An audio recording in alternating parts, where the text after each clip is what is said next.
In this video, we are going to discuss another topic of same chapter, chapter 7, stretchy materials.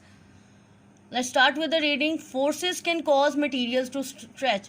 Force जो है वो material को stretch करती है. When the forces are removed, the material may spring back to its original length. We call this elasticity. हम उसको elasticity कहते हैं.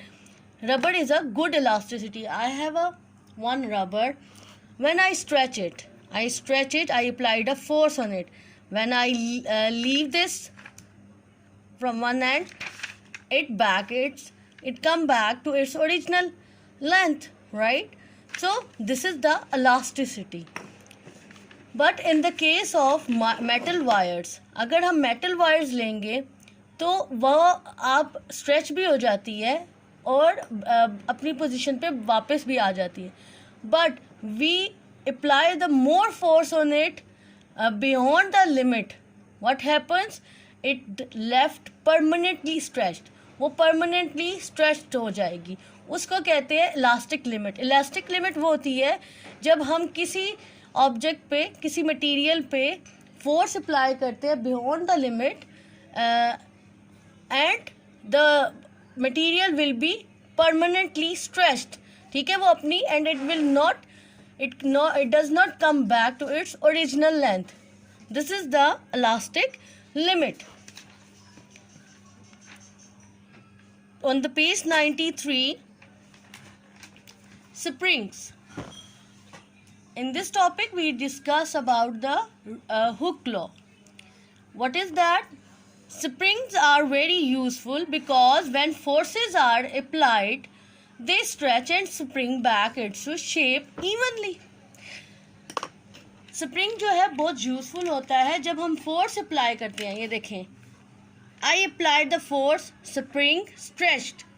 ठीक है, जब हम इस पे लोड डालते हैं तो इट स्ट्रेच, और जब मैंने इस स्प्रिंग को रिलीज किया, फोर्स छोड़ दी, ये देखें, तो ये दोबारा से अपनी पोजीशन में चला गया.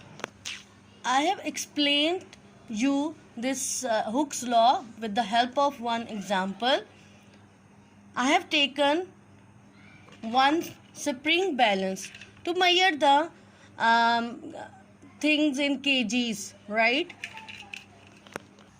This is a spring. ठीक है, ये spring है. हम इसको जब हम ये इतना extend हुआ है, जब हम इसमें लोड और डालेंगे तो ये spring it will stretch their length. How? When we put the load, you can see the difference. It's a 3 Newton force applied on it to hold this bag, right? तो जितना हम लोड अटैच करेंगे वो उतना ही spring. From the example, from the experiment, you observed that जितना हम load attach करेंगे spring उतना एक्सटेंड होगा, राइट? ये जो इसके ये स्प्रिंग है, हमने या अगर 10 kg हमने अटैच किया तो 1 न्यूटन फोर्स अप्लाई हुई और 20 मिलीमीटर वो एक्सटेंड हुआ स्प्रिंग. फिर हमने 2 न्यूटन फोर्स अप्लाई की, 20 kg फोर्स लोड अटैच किया तो वो 10 मिलीमीटर स्ट्रेच हुआ जो 1 न्यूटन था, और ये 20 मिलीमीटर एक्सटेंड हुआ. हम इसके साथ जितना लोड अटैच करेंगे ये उतना ही नीचे की तरफ एक्सटेंड होगा. So increase in length of the spring when it stretched. फिर another we put more kgs, we applied a 30 Newton force on it and it extended 30 millimeter. ठीक है, 30 millimeter extend हुआ. So further we attach a more load, we put a more load on this spring, so the spring extended it will be extended more.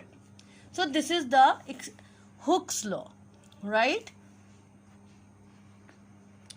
Did you know Robert Hooke 1635 to 1703 was an English scientist who investigated elasticity. Underline this. इसने elasticity का concept observe किया था. He found that many material and spring extend evenly when stretched by forces. ठीक है, जब हम force apply करते हैं it stretches and spring will extend, provided that the force do not get too large. This is known as Hooke's law. ठीक है, तो this is the Hooke's law कि जब हम स्प्रिंग के साथ लोड को अटैच करते हैं तो उतनी स्प्रिंग की जो एक्सटेंशन कॉज होती है, जितना ज़्यादा लोड होगा उतना स्प्रिंग एक्सटेंड होगा. सो जो ये एग्जांपल है इसमें द मेटल स्प्रिंग जो है वो 10 मिलीमीटर स्ट्रेच होता है for every 1 Newton. 1 Newton force जिस अप्लाई होती है तो वो 10 मिलीमीटर स्ट्रेच्ड होता है. ठीक है, फिर उसके बाद जितना लोड इंक्रीज करते जाएंगे the graph goes up evenly. 1 Newton, then 2 Newton, 3 Newton. If we add more than 4 Newton, the spring still stretches, but it does not follow the same pattern. ठीक है, तो वो अगर हम मज़ीद उसकी एक्सटेंशन पे 1 न्यूटन पे 10, 2 न्यूटन पे 20 मिलीमीटर एक्सटेंड हुई, 3 न्यूटन में 30 होगी, 4 न्यूटन में 40 एंड 5 न्यूटन में 59. जब हम वो लोड जितना उसमें, क्योंकि what is the Newton, what is the weight of the force, कितनी फोर्स अप्लाई की जाती है उस मैस को उठाने में, उसको कहते हैं मतलब वो इतनी अप्लाई होगी तो उतना स्प्रिंग स्ट्रेच होगा. ठीक है, तो लोड जितना उसके साथ हम बढ़ाते जाएंगे उतना ही स्प्रिंग एक्सटेंड होगा, उतना मिलीमीटर वो बढ़ता जाएगा. So this is the Hooke's law.